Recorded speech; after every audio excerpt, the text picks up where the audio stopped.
Narito po ang News TV Quick Response Team sa Fabella Center dito po sa Mandaluyong kung saan kanina po ay dinala rito yung mga street dwellers na sinagip ng mga tauhan ng MMDA. Nasa 28 po mga ito ay na rin po sa head ng Jose Fabella Center at ayon sa MMDA ay ganitong panahon ay lalo pong dumarami nga po ang mga namamalagi o naninirahan sa mga kalsada lalo pat papalapit na po ang panahon ng Kapaskuhan. Bukod po dyan ay isa po ito nagiging peligro rin po o nalalagay sa peligro ang kanilang buhay lalo pat karaniwan ay tumatawid sila sa mga busy na lugar kaya po ang ilan sa kanila ay nasasagasaan. Plano nga po ng MMDA na araw-arawin na ang ganitong operasyon para sagipin ang mga street dwellers na kanilang tinatawag at ang problema lamang ang ilan sa mga ito ay pumapalag. Narito po report ni Steve Dailisan. Unang inikutan ng MMDA ang EDSA Guadalupe. Sa ilalim kasi ng mga flyover, madalas nakatambay ang mga batang hamog. Kundi man lang o sa solvent, ang ilan miyembro raw ng Bukas Kotse Gang. Ang ilan tumanggi pang magpasagip sa MMDA. Nakikipagsagutan at nangatwiran pa.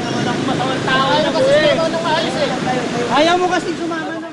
Pero kinalaunay mapayapa ring nakumbinse. Sinuyod din ang ilalim ng Osmeña Highway. Karamihan sa mga naninirahan dito kung hindi sa mismong ilalim ng tulay, sa gilid ng riles ng tren sumisilong.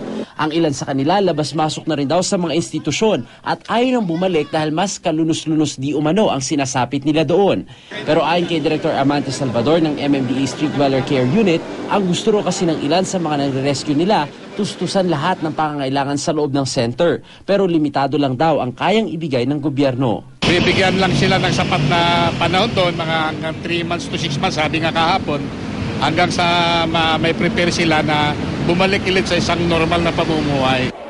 Ayon naman kay DSWD Secretary Dinky Soliman, bumaba na ang bilang ng mga katutubong lumuluwas kada taon para mamalimos pagpatak ng Burr months. Ang ginagawa raw kasi nila ngayon, idinediretso na sa barangay ang mga gift-giving activities. Paulit-ulit lang din daw kasi ang gastos ng pamahalaan sa pagpapabalik sa kanila sa probinsya.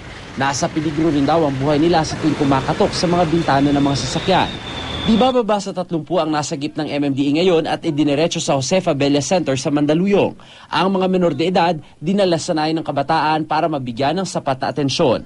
Aaraw-arawin daw ng MMDA ang kampanyang ito sa mga street dwellers. Pero paglilinaw nila, ang kanilang ginagawa ay hindi panghuhuli, kundi isang uri ng pagsagip mula sa panganib na maaring idulot sa kanila ng pananatili sa lansangan.